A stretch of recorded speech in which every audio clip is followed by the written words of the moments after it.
Para una terapia integral del adulto mayor se deben abordar el bienestar físico, con actividad física y nutrición, el bienestar emocional, con escucha activa y apoyo afectivo, el bienestar mental, con estimulación cognitiva y establecimiento de rutinas, y el bienestar social, fomentando la participación en actividades y la autonomía, siempre tratando a la persona con respeto y evitando juzgarla.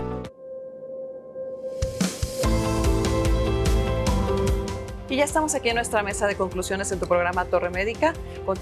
Hablamos de este interesante tema que es ¿en qué momento iniciar una rehabilitación en un adulto mayor? Y bueno, Marcela, yo quisiera que le platiques un poquito a nuestro auditorio cómo identificar en casita cuando un familiar ya comienza con datos de demencia o Alzheimer y en qué momento iniciar una terapia o fisioterapia de rehabilitación cognitiva. Claro, es importante, hay deterioro cognitivo leve antes de la demencia y también queja subjetiva de memoria. Ojo, entonces sí hay que identificar porque son los previos a una demencia. Entonces, supongamos, yo soy un paciente joven, 50 años. ¿Cada cuándo estoy perdiendo mis llaves? ¿Cada cuándo estoy olvidando algún pendiente? No cosas tan importantes y drásticas como ir por el niño a la escuela, o sea, esas ya son cosas muy graves, pero cada cuándo estoy teniendo una queja subjetiva de memoria, eso es muy importante. ¿Debería de tomar rehabilitación neurocognitiva? Por supuesto. Estimulación, principalmente. La rehabilitación es para restablecer, es para cuando ya hay un diagnóstico de demencia. Entonces, esa es una.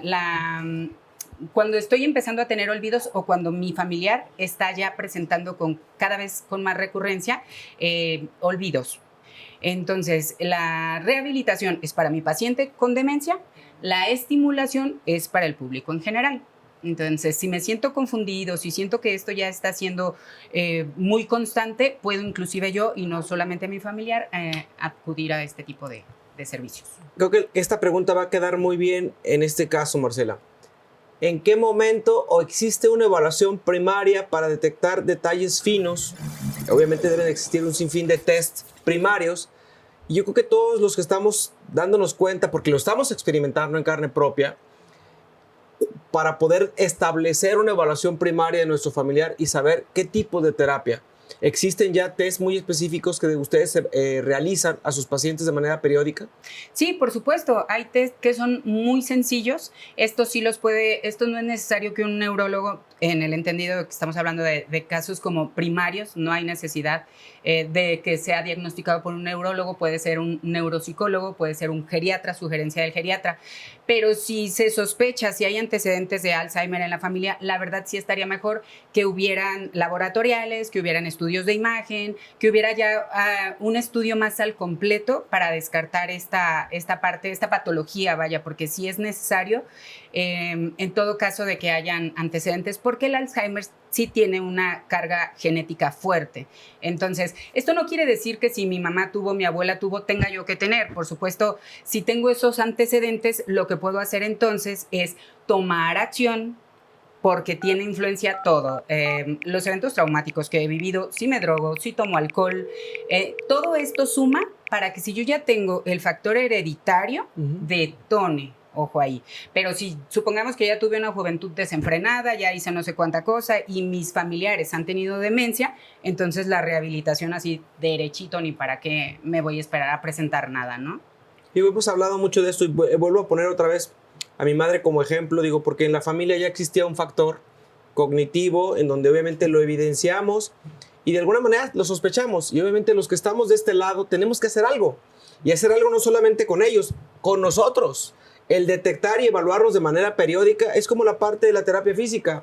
Yo tuve una limitación física y me di cuenta que mi capacidad en mi extremidad que fue operada, no hice nada. Tengo que mantener una constante física de acuerdo a mi capacidad y el tipo de intervenciones quirúrgicas que tenemos.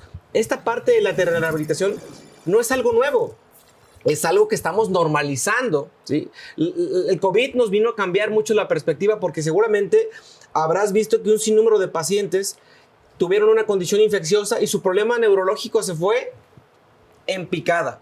Lo vivimos en casa con nosotros mismos. Por lo tanto, esa parte cognitiva que se está mermando, tenemos que detectarla a tiempo y llevar a cabo. Y creo que muchos de nuestros pacientes en casa, hay una pregunta muy fundamental y me vas a dar la razón.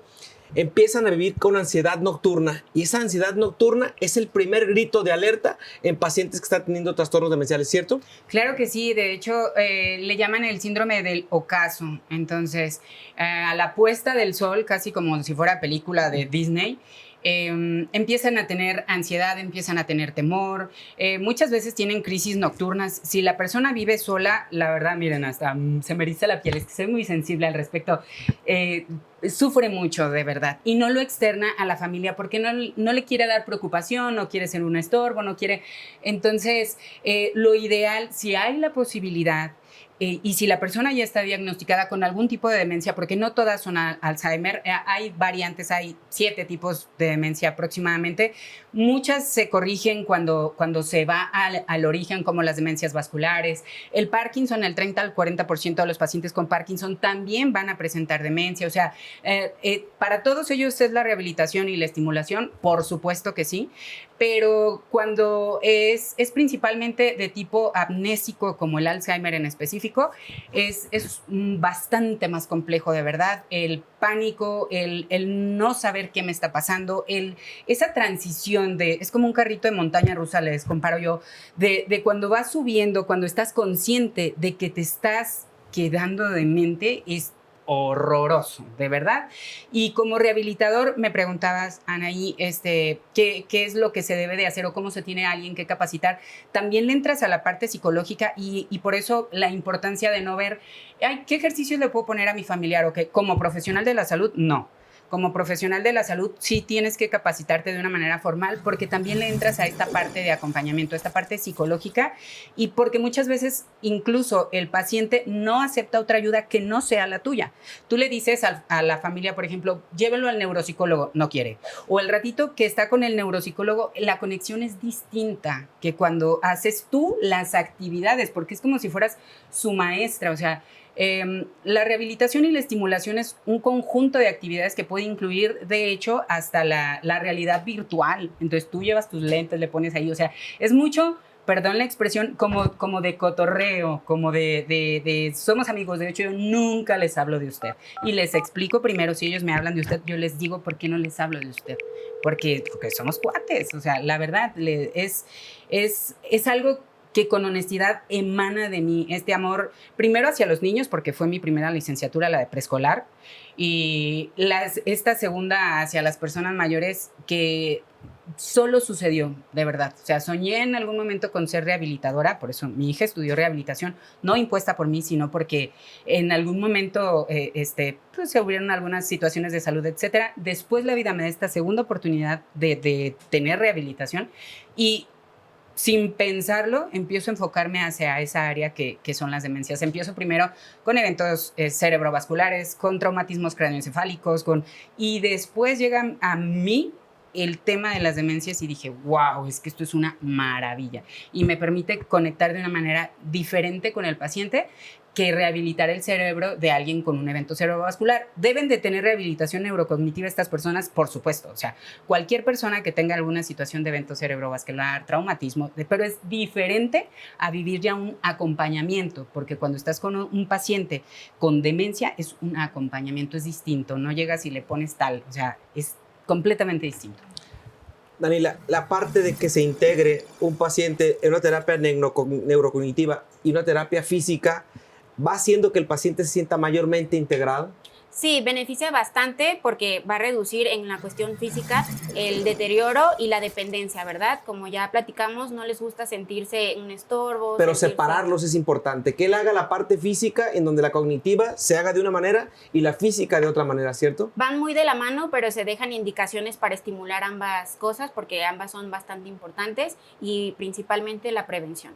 Obviamente estos pacientes se manejan de forma totalmente distinta y el abordaje en un paciente con una condición cognitiva mermada es distinta a la orden porque a veces lleva un acompañamiento y a veces no se presta tanto para dejarle solamente indicaciones, ¿cierto? Sí, es muy importante siempre de la mano del fisioterapeuta porque nos va a dejar las indicaciones, pero el familiar encargado va a estar constantemente en comunicación para cualquier cambio. lleva un tiempo, lleva un proceso, como cada cuánto tiempo, qué periodo de tiempo debemos de contemplar para estar renovando, modificando las actividades físicas que deben realizarse. Esto va a ser determinado por la situación del paciente. Hay pacientes que pueden tener una consulta un poco más prolongada, más espaciadas, y hay otros que su situación clínica necesita pues la... Te lo pregunto porque de repente a veces lo dejamos en el olvido y dijeron, ya lo evaluaron.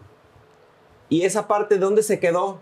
Avanzó, se quedó con una condición de funcionalidad. Son aspectos que a veces no contemplamos y dejamos al paciente a la deriva porque se le dio una terapia y unas indicaciones y el paciente no evolucionó. Son aspectos que tenemos que considerar. Vamos a ir al glosario con Lalo y con Giovanna y continuamos aquí en Torre Médica.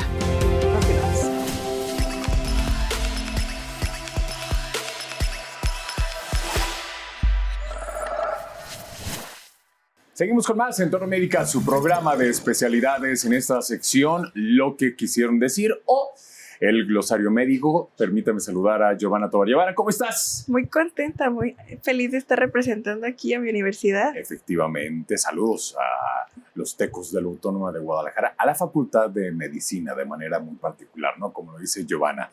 Terapia integral para el adulto mayor, el tema que hoy estuvimos abordando a lo largo de estos minutos, y hay algunos términos que seguramente hemos escuchado y que probablemente, aunque nuestro invitado y nuestros conductores ya lo explicaron, pues es necesario de alguna manera aclararlos. Y el primero tiene que ver con la estimulación, algo muy necesario en nuestros adultos mayores, y no es otra cosa sino la acción de activar o motivar una función del cuerpo o de la mente. Por ejemplo, los rompecabezas, la música puede ser un tipo o un ejemplo de estimulación.